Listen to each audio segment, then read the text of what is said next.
Bonjour, je m'appelle Fabiola, je vais vous partager ma réflexion de l'évangile de ce jour qui est tiré de Luc 4, versets 1 à 13, qui nous parle du séjour de Jésus dans le désert.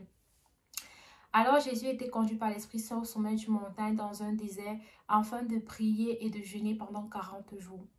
Durant ce séjour, il était tenté par le diable. La première tentation faisait appel au règne de la voix. Le diable dit à Jésus, si tu es le Fils de Dieu, ordonne à ces pierres de se transformer en pain.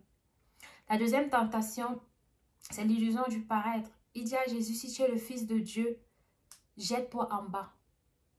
Et la dernière tentation, c'est la démesure de l'orgueil. Il demande à Jésus de se prosterner à ses pieds afin d'avoir tout ce qu'il désire. 3 fois Jésus était tenté, mais 3 fois ses réponses ont été tournées vers Dieu.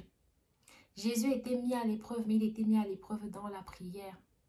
Cet évangile nous montre clairement qu'on ne peut pas servir deux maîtres à la fois. On ne peut pas servir l'argent et Dieu, on ne peut pas servir le diable et Dieu. Il nous enseigne aussi que nous, en tant que chrétiens qui voulons suivre les pas de Jésus, nous devons réorienter notre vie vers le Seigneur.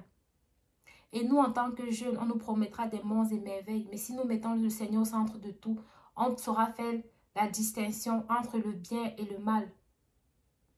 Cet évangile fait aussi appel au discernement. Parce que parfois, en tant que jeune, en tant que chrétien, en tant qu'humain, on peut nous promettre de belles choses. Mais si nous nous demandons pour le Seigneur l'esprit du discernement, afin de savoir si ce qu'on nous promet nous aide à servir le Seigneur, ou si ce qu'on nous promet nous aide à servir un maître autre que le Seigneur. Nous, en tant que chrétiens, nous devrons placer le Seigneur au centre de tout. Jésus, on lui a promis tout. Le diable lui a tout promis. Mais Jésus n'a pas cédé. Il a mis le Seigneur au centre de tout. Il s'est tourné vers le Seigneur. Il a dit non au diable. Alors, comme Jésus, nous devrions, peu importe les circonstances, quand les tentations nous détournent de notre mission première qui est de servir le Seigneur, nous devrions dire arrière de moi, Satan. Merci.